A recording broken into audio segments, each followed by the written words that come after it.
সর্বশেষ আপডেট আন্তর্জাতিক অঙ্গনে এবং বিশ্ব সংবাদে আপনাদেরকে স্বাগতম। এই মুহূর্তে আমাদের হাতে এসেছে কিছু ভয়ানক আন্তর্জাতিক সংবাদ। জানিয়ে দিচ্ছি সংবাদ শিরোনাম। ইরানের পরমাণু স্থাপনায় হামলার ব্যাপারে তেল আবিবকে সতর্ক করল তেহরান। এদিকে ইসরায়েলি সেনাদের মধ্যে হাহাকার, হামাস আবার শক্তিশালী হয়ে উঠবে বলছে সাবেক মোসাদ কর্মকর্তা। জানিয়ে দিচ্ছি গাজায় হামাসকে ঠেকাতে যুক্তরাষ্ট্র এবং মিশরের যৌথ উদ্যোগ প্রয়োজন বলছে মার্কিন পররাষ্ট্রমন্ত্রী। আগামী সপ্তাহে ট্রাম্পের আমন্ত্রণে নেতানিয়াহুর হোয়াইট হাউস সফর। এবং সর্বশেষ জানিয়ে দেব পাকিস্তান ভ্রমণে নাগরিকদের সতর্ক করল যুক্তরাষ্ট্র। এতক্ষণ শুনছিলেন সংবাদ শিরোনামগুলো, এবার বিস্তারিত। তবে তার আগে আপনি যদি যুদ্ধবিরতিকে সমর্থন করে থাকেন অবশ্যই কমেন্ট সেকশনে ইয়েস লিখে জানিয়ে দিন আপনার মূল্যবান মতামত। আর ভিডিওটি যদি ভালো লেগে থাকে অবশ্যই একটি লাইক করবেন। পরবর্তী আপডেট পেতে চ্যানেলটিকে সাবস্ক্রাইব করবেন। সম্পূর্ণ ভিডিওটি দেখার অনুরোধ রইল। ইরানে পরমাণু স্থাপনায় হামলার ব্যাপারে তেল আবিবকে সতর্ক করেছে তেহরান। রাজধানী তেহরানে লন্ডন ভিত্তিক নিউজ চ্যানেল স্কাই নিউজকে দেওয়া এক সাক্ষাৎকারে তিনি এই হুঁশিয়ারি উচ্চারণ করেন। আরাকসি বলেন, আমাদের পরমাণু স্থাপনাগুলোর উপরে যে কোনো হামলা তাৎক্ষণিক চূড়ান্ত জবাব দেওয়া হবে।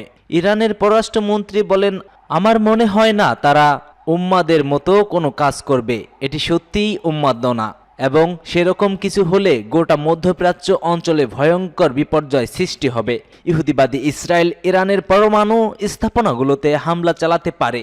নয়া মার্কিন প্রেসিডেন্ট ডোনাল্ড ট্রাম্প এমন ইঙ্গিত দেওয়ার পর আরাকসি এ সাক্ষাৎকারে দিয়েছেন। ট্রাম্প সম্প্রতি ইরানের সঙ্গে কূটনৈতিক সম্পর্ক স্থাপনের আগ্রহ প্রকাশ করে বলেছিলেন, ইরানের পরমাণু স্থাপনাগুলোতে ইসরায়েল হামলা ছাড়া দেশটির সঙ্গে সৃষ্টি সংকটের সমাধান হতে পারে।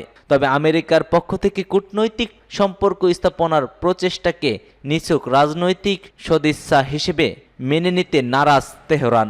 ইরানের সর্বোচ্চ নেতা আয়াতুল্লাহ উসমা খামেনি সম্প্রতি এক ভাষণে বলেছেন, 1979 সালে ইসলামী বিপ্লবের মাধ্যমে ইরান সম্পূর্ণ মধ্যপ্রাচ্যের তার সবচেয়ে বড় ঘাঁটি হারিয়েছে।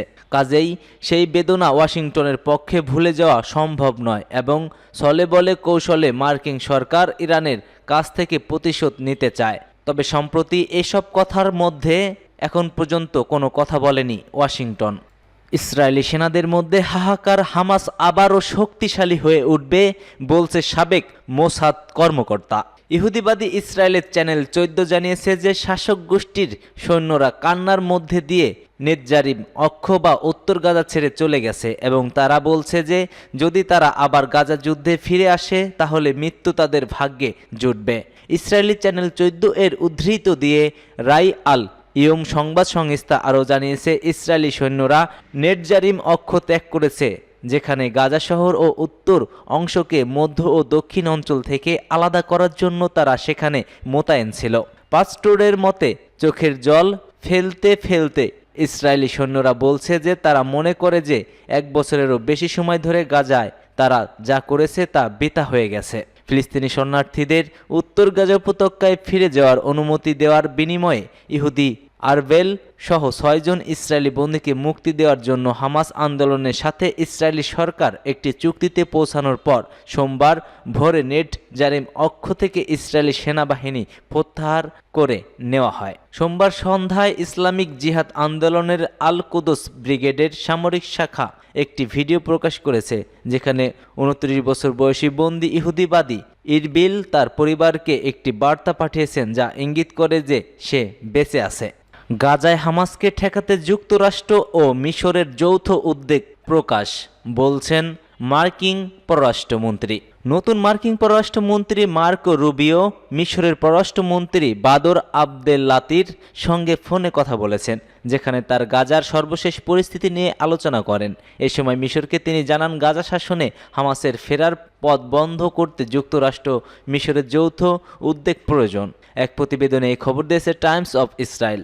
যুক্তরাষ্ট্রের পররাষ্ট্র দপ্তরের বিবৃতিতে বলা হয়েছে, রুবিও মিশরের জিম্মি বিনিময় চুক্তি ও গাজায় মানবিক সহায়তার ভূমিকার প্রশংসা করেন। তিনি বলেন, হামাসকে অবশ্যই জবাবদিহির আওতায় আনতে হবে।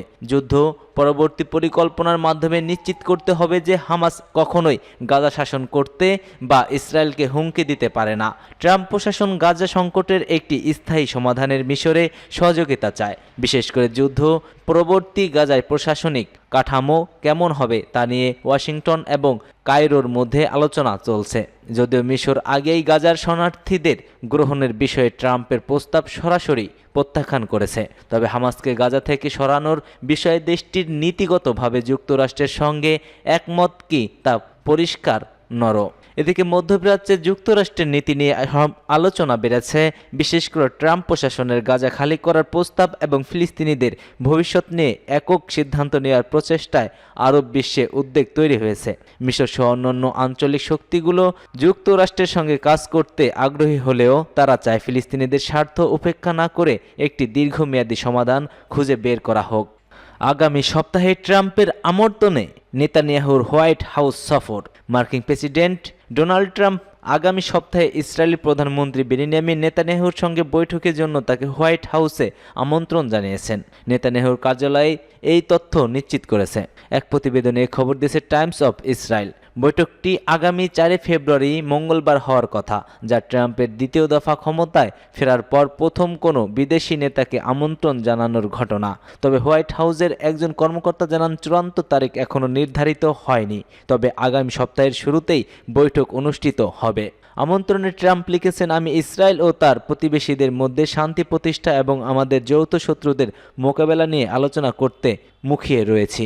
বৈঠকের মূল আলোচ্য বিষয়গুলোর মধ্যে থাকবে আংশিক বাস্তবায়িত গাজা যুদ্ধবিরতি ও জিম্মি মুক্তি চুক্তি, যা 19 জানুয়ারি কার্যকর হয়। চুক্তিটি বাস্তবায়নে ট্রাম্পের মধ্যপ্রাচ্য দূত স্টেফেন উইটকক এই কথা জানিয়েছেন।